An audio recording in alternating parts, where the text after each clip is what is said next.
this is Amit, from Technology Trends, and I'm very happy to, share some of my thoughts and experiences which I have with the dropshipping. Now, I've been in the dropshipping business for over a year, and I just want to share my experiences so that, you guys don't do the same mistakes what I've did.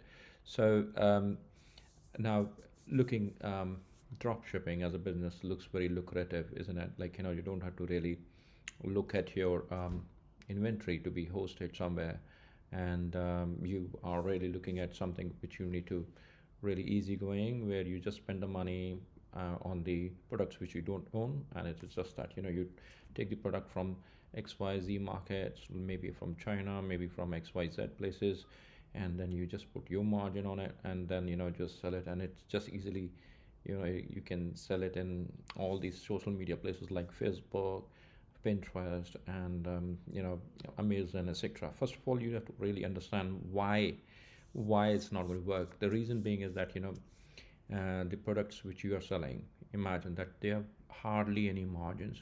Reason being, if let's say you're selling at 5 pounds, like something, and you put a margin of, let's say, maybe another 1 pound on it, 6 pounds, that market is so volatile and so competitive that you may get the same product at a price which is somewhere around 4 pounds, and when you really see the market, maybe somebody is really selling at maybe 19 the same product, and maybe it's, I'm not sure like how the sale is made for that particular product, but then problem is that you may probably try to sell it somewhere in between, so that you are well covered.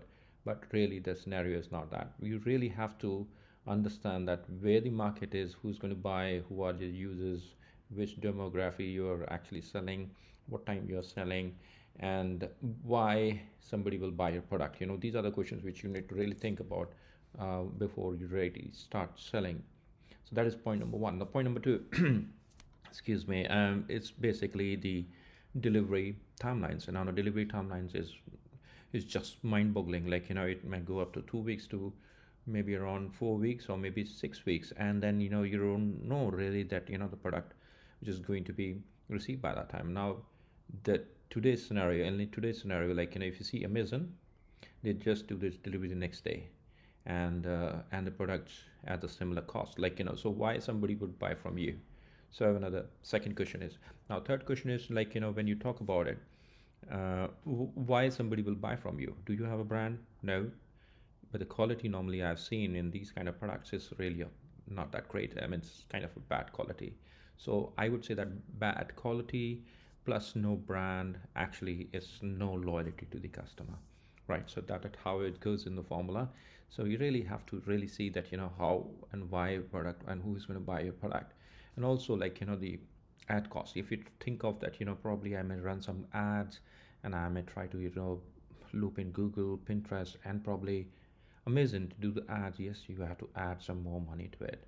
So really think about your main goal and objective, that what do you want to achieve. You want to go as low as, like maybe just selling the product, but you actually end up spending more. Why? Because you have to spend on ads, you have to spend on the platform where you're hosting, that is a shopping website, and a e-commerce website, or maybe something else.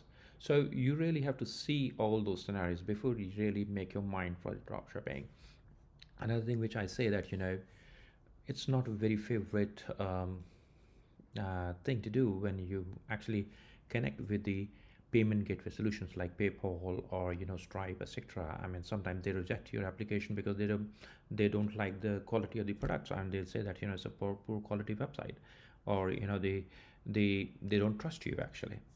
So really you have to really make sure that what you are really selling, it has to be appreciated and agreed upon the payment gateway solutions. And secondly, another thing is a customer service segment. If there is any return, it's not going to be that easy for you, because the situation is like that. It will go to the main manufacturer, which is going to be somewhere in China, located in China, and imagine that 4 weeks to 6 weeks, and sometimes return doesn't process. But then you are the only person who is front facing the customer, and so you have to really make sure that everything goes as per what is planned, and you return the money, or you return the product, or whatever you have to do.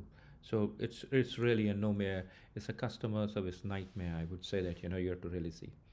The Advice, yes, advice. I would say that you should really look at something of your own, in the sense that product branding. There are ways and means that you can own a product, in the sense that you can do either a contract manufacturer, or you can probably build a brand. Amazon helps you in that, and as well as in the other brands, like they may help you for getting that particular uh, um, uh, name of yours into the product. So it's come under the category of the contract manufacturing, and probably in that cost you have to little spend, but then it is widely acceptable in the Amazon and the other places, because it will be your brand. Again, you have to pre-order them in some large quantities, and all those things are there, but you have to look at all those scenarios before you really make your mind to really get into those kind of things. So I would just say that e-commerce looks simple, but it's not that simple.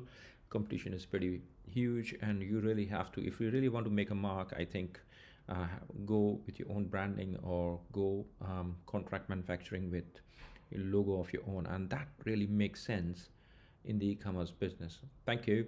We'll come for more. Have a great day. Thanks. Bye bye. Please share your comments.